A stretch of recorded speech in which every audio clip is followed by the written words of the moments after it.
오늘은 어제보다 더 많이 온 것 같아요. 나날이 갈수록 점점 더 많아지는 느낌이, 우리 중고등부가 덩치가 커서 그런지 모르겠는데 굉장히 꽉 찬 느낌이 납니다. 너무 감사하고요. 혹시 나는 3일 연속 다 왔다.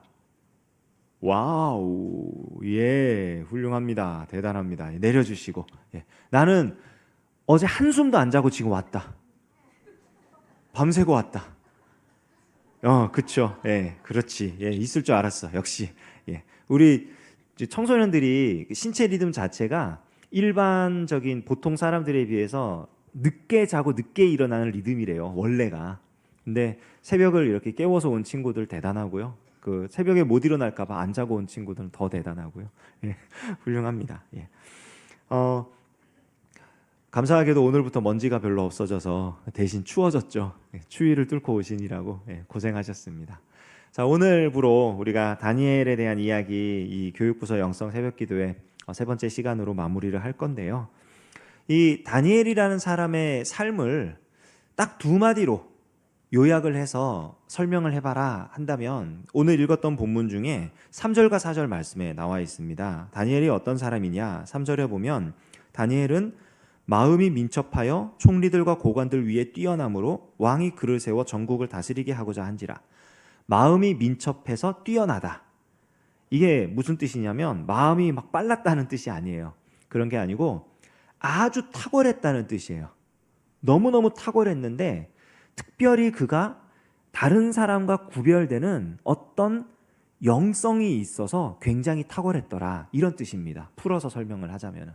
그러니까 우리가 어떤 사람을 보면 그냥 그 사람이 왜 거룩해 보이는 그런 사람 있잖아요. 그냥 똑같은 얘기를 해도 뭔가 있어 보이고 무언가 똑같은 말을 해도 영향을 끼치는 그런, 다니엘이 그런 사람이었다는 거예요. 무언가 탁월한 면이 있었고 그 정체는 모르겠는데 하여간에 그의 이 영성과 그가 가지고 있는 어떤 생각과 그 언행에 있어서, 말과 행동에 있어서 다른 사람들과 아주 특별하게 구별되는 어떤 점이 보이더라, 그런 사람이었다 얘기를 합니다. 그런데 그 사람이, 그렇게 뛰어난 사람이 또 하나 다니엘을 설명하는 말이 있어요. 4절에 보면, 여기 보면 이에 총리들과 고관들이 국사에 대하여 다니엘을 고발할 근거를 찾고자 하였으나 아무 근거 아무 허물도 찾지 못하였으니 이는 그가 충성되어 아무 그릇됨도 없고 아무 허물도 없음이었더라. 충성된 사람이었는데 얼마나 충성되었냐면은 아무런 잘못도 하지 않았고 어떤 허물도 발견할 수 없을 정도로 충성스러운 사람이었다라는 겁니다. 대단하죠. 딱 봤을 때 굉장히 탁월한 사람이었고, 이 사람이 무슨 잘못을 했나, 털어서 먼지 안 나는 사람 없다고 하지만 털어봤더니 진짜 먼지가 안 나는 거예요. 이 사람이 어떻게 이런 사람이 있을 수 있을까 싶을 정도로 너무나 훌륭한 사람입니다. 이렇게 평가를 받은 다니엘, 이 평가를 받았을 때 다니엘의 나이가 몇 살이었냐면요, 정확하지는 않지만 그 연대기를 이렇게 쭉 찾아가지고 비교를 해보면은 이때, 이 평가를 받은 이때의 다니엘의 나이이 약 82세 정도 됐을 거다라고 말을 합니다. 할아버지예요. 굉장히 나이 많은 할아버지가 누구나 인정할 수밖에 없는 영적인 영향력을 끼치고 있었고, 그리고 그의 살아온 인생을 돌아봤을 때 잘못한 게 없었어요. 이 사람이 몇 살부터 이 일을 하기 시작했느냐? 많은 학자들이 한 18살 정도부터 일을 했을 거다라고 이야기를 합니다. 60년이 넘는 시간 동안 그가 왕궁에서 일을 했어요. 왕궁이 어떤 곳이냐면요, 그 혹시 삼국지 같은 거 읽어본 친구들 있나요? 만화 삼국지도 좋고 소설 삼국지도 좋고 그런 거 읽어보면은 어떻게든 권세를 얻으려고, 그 한 자리를 차지하려고 사람들이 그 갖은 술수를 쓰면서 애쓰는 그런 모습들이 나오거든요. 왕궁에서는 언제나 그런 일이 일어나요. 사람들이 서로 견제하고 비방하고 어떻게든 자기가 높은 자리에 올라가려고 애쓰는 그런 일이 비일비재한 곳이 왕궁입니다. 그리고 조금만 잘못하면 굉장히 성공한 인생을 살아서 왕궁의 고위 관료가 되었는데 조금만 잘못하면 왕의 심기가 뒤틀려 있으면 하루아침에 목숨을 잃는 곳이에요. 어제 생각해 봤잖아요. 정말 탁월한 사람들이었지만 왕의 꿈을 못 맞췄다고. 말이 됩니까? 내가 무슨 꿈 꿨는지 맞춰봐. 저 어제 무슨 꿈 꿨게요? 아무도 모르잖아요. 그러면 심기가 들뜨면 다 없애버리겠다 이렇게 하는 거예요. 굉장히 위험한 곳입니다. 그런 곳에서 60년 이상의 삶을 살면서 아무런 잘못이 없었더라. 굉장히 탁월한 사람이었더라. 어떻게 이런 평가를 받을 수 있었을까? 그렇게 생각하면 세상에 이런 일을 해낼 수 있는 사람이 어디에 있겠는가? 사회에서도 인정받고, 교회에서도 인정받고, 집에서도 인정받고, 어디에 가서도 다 인정받는 이런 탁월한 능력을 가진 사람이 과연 존재하겠는가? 내가 될 수 있겠는가? 고민하겠지만 오늘 다니엘의 인생을 쭉 살펴보면요. 다니엘이 오직 한 가지 기준으로 살았다는 것을 우리는 발견할 수 있습니다. 여러 가지 삶의 모양에서 여러 가지 삶의 기준을 가지고 살았던 사람이 아니에요. 오직 한 가지 삶의 기준을 가지고 그 기준에만 자기의 삶을 맞추어 가는 겁니다. 이런 사람이 있다고 한번 생각해 보세요. 어떤 사람이 결혼을 했어요. 매우 훌륭한 사람입니다. 남자 입장에서 말씀을 드릴게요. 이 남자가 굉장히 훌륭한 사람이에요. 굉장히 매너 있고 부드럽고 화를 잘 내지 않고 얘기를 하면은 들어주고 웃어주고 따뜻하게 해줘요. 이 정도면 굉장히 좋은 남자입니다. 그런데 이 사람이 집에서 아내에게 그렇게 대해줘요. 너무 좋죠. 그런 사람이 있었으면 좋겠죠. 지금 남편이 그랬으면 좋겠고. 그런데 이 사람이 딱 밖에 나가서 회사에서 일을 할 때는 옆에서 같이 일하는 여직원에게 그렇게 해줘요. 웃으면서 대해주고 말을 들어주고 따뜻하게 해주고 막 그래요. 그 어디 가서 다른 데서 이렇게 있으면은 다른 사람들한테 또 그렇게 대해줘요. 이 사람은 좋은 사람인가요? 이상한 사람인가요? 이상한 사람입니다. 정상이 아니에요. 왜냐하면 아직 우리 친구들은 결혼하지 않은 친구들은 그게 정상이에요. 그런데 결혼을 한 사람이라면 자기 아내한테만 그렇게 해줘야 돼요. 그런 남자를 찾으세요. 우리 중등 고등부 친구들은 특별히 기도하면서 막 기다리세요. 그런 사람이 나타나기를. 우리 남자들은 그런 사람 되기를 기도하면서 준비를 하세요. 내가 딱 사랑하는 한 사람에게 집중할 수 있는. 왜냐하면 결혼하는 순간부터 삶의 기준이 바뀌기 때문이에요. 그 전까지는 내가 모든 사람에게 다 친절하게 대하고 웃어주고 그 받아주고 할 수 있었어요. 그래도 상관없어요. 솔직히 말해서. 하지만 결혼한 순간부터는 나는 내 아내에게 매이는 거예요. 그렇기 때문에 아내를 사랑하고 아내의 말을 들어주고 아내를 보듬어주고 아내에게 따뜻하게 해줘야 돼요. 만약에 그렇지 않다면 이 사람은 훌륭한 사람이 아닙니다. 삶의 기준이 잘못된 거예요. 다니엘이 붙잡고 있었던 기준은요, 뭐였냐면은 하나님의 은혜였어요. 그가 처음 예루살렘에서 잡혀와서 바벨론에 도착했을 때 그는 하나님의 은혜를 간절히 구했습니다. 내가 왕의 호의로 살지 않고 하나님의 은혜로 살겠습니다. 왕의 음식을 먹지 않고 하나님이 주시는 것으로 살겠습니다. 모든 걸 다 거부했다는 것은 아니에요. 그러나 왕의 은혜가 아닌 하나님의 은혜로 살겠다는 고백을 그가 그 결단을 지켜나갑니다. 하나님이 그를 높이 세우셨어요. 목숨이 경각에 달했을 때 자기 잘못도 없는데 갑자기 왕이 분노하면서 모든 학자와 술사들을 다 없애야겠다. 공포했습니다. 그때 다니엘이 어떡합니까? 하나님 살려주세요. 하나님 은혜 아니면 살 수가 없습니다. 왕이 무슨 꿈을 꿨는지 가르쳐 주시고 그 꿈이 무슨 의미인지 하나님 가르쳐 주십시오. 하나님의 은혜를 붙잡았어요. 하나님이 가르쳐 주셨고 그가 왕궁에서 가장 높은 자리까지 올라갈 수 있었습니다.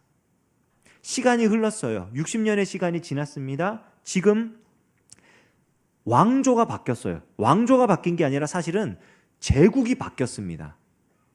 왕의 이름을 유심히 본 친구들은 알 텐데 여태까지는 바벨론 왕이었어요. 느부갓네살이었습니다. 그런데 이 6장으로 딱 넘어오면 왕의 이름이 다리오로 바뀌어요. 근데 다리우스라고 하는 이 사람은 바벨론의 왕이 아닙니다. 메데라는 나라의 왕이에요. 메데 페르시아, 이 두 나라를 합쳐서 하나의 그냥 페르시아 제국이라고 부르는데, 바벨론 왕 벨사사를 죽이고 자기가 메데 새로운 제국을 열었던 사람이 다리오예요. 그 사람의 시대에 새 총리를 세우는데, 나라 전체를 다스리기 위해서 이 3명 중에서도 가장 탁월했던 다니엘을 가장 높은 자리에 올리려고 했던 겁니다. 근데 다니엘이 그 왕에게 잘 보였기 때문에 지금 그 자리에 올라가는 게 아니에요. 다른 두 사람은, 3사람 중에 2사람은 자기가 왕에게 잘 보이기 위해서 다른 사람을 깎아내려야 하고, 그래서 그 자리에 올라갔던 사람입니다. 자기들보다 더 인정받은 다니엘을 인정할 수 없어서 그들이 모략을 씁니다. 근데 다니엘을 고발하려고, 다니엘을 없애려고 했더니 잘못된 게 없는 거예요, 이 사람이. 왜요? 삶의 기준이 달라요. 세상 사람들이 사는 기준으로 사는 게 아니라 하나님의 말씀의 기준으로 살아가니까, 세상 사람들이 가지고 있는 도덕적 기준으로 하려고 그랬더니 차원이 다른 삶을 사는 거예요. 그래서 이 사람들이 어떻게 하느냐? 그러면 다니엘이 살고 있는 삶의 기준이 다니엘의 올무가 되게 해야겠다. 다니엘을 걸려 넘어지게 하는 함정이 되게 해야겠다. 왕에게 요청합니다. 왕 외에 다른 신이나 다른 사람에게 기도하는 사람은 전부 다 없애는 법령을 내려주십시오. 왜냐하면 왕이 최고이기 때문입니다. 새로운 나라가 시작되고 그 나라의 왕으로 이제 통치를 시작하는 시점에서 이 제안은 굉장히 훌륭한 제안입니다. 왜냐하면 왕이 세상에서 가장 높음을 드러낼 수 있는 제안이기 때문이에요. 왕이 수락을 합니다. 그리고 법령을 공포했습니다. 다니엘은 그 나라에서 가장 높은 고위 관료 중 한 사람이었습니다. 그것이 선포됐다는 것을 알았어요. 그리고 집으로 돌아가서 어떡합니까? 기도합니다. 왕에게 기도하지 않고 그의 하나님 여호와께 기도해요. 왜요? 그의 삶의 기준은 하나님의 은혜였으니까. 하나님의 은혜로 살아가는 삶을 사는 사람이었기 때문에 그가 그 법령이 선포되었음에도 아랑곳하지 않아요. 그냥 하나님께 기도합니다. 잘 아는 바와 같이 이 일로 인하여 다니엘은 사자굴에 들어가요. 그리고 하나님께서 그를 지켜주셔서 사자굴에 들어갔는데 잡아먹히지 않아요. 살아납니다. 다니엘의 인생을 보면은 하나님이 얼마나 그를 붙잡아 주셨는지, 그리고 다니엘이 얼마나 하나님의 은혜를 사모했는지를 알아요. 그 사람이 한 18살쯤 그 일을 시작하고 느부갓네살 왕이 다스리는 시기 동안 굉장한 실권자가 됩니다. 느부갓네살 왕이 다니엘로 인하여 많은 도움을 받았거든요. 그런데 느부갓네살 왕이 죽고 그의 아들, 그의 손자, 이 사람들이 나라를 다스리게 될 때 다니엘은 완전히 한직에 물러나 있었어요. 그의 나이 60대입니다. 60대의 할아버지가 되었고 고위 관료가 되지 못했어요. 그냥 옛날에 잘 나갔던 사람, 그렇게 그의 인생이 끝나는 것 같았습니다. 그런데 바벨론이 망하고 메대가 들어오면서 80이 넘은 할아버지가 다시 그 나라의 최고 높은 자리까지 올라가는 거예요. 근데 그가 한직에 머물러 있었던 20년의 세월, 그 20년의 세월에 다니엘이 뭘 했냐면요, 다니엘서를 보면은 이 7장부터 12장까지가 다니엘이 봤던 환상과 계시와 하나님이 그에게 주신 어떤 미래에 대한 일들과 이런 것들을 기록한 내용이거든요. 그 대부분의 내용이 그 20년 동안 지어져요. 하나님이 그 20년 동안 다니엘에게 주신 거예요. 뭐예요? 한직에 물러나 있던 20년 동안 다니엘은 기도하고 있었어요. 왜요? 하나님의 은혜로 사는 사람이니까. 높은 자리에 오르기 때문에 기도하는 게 아닙니다. 내가 인정받고 잘나기 때문에 기도하는 게 아니에요.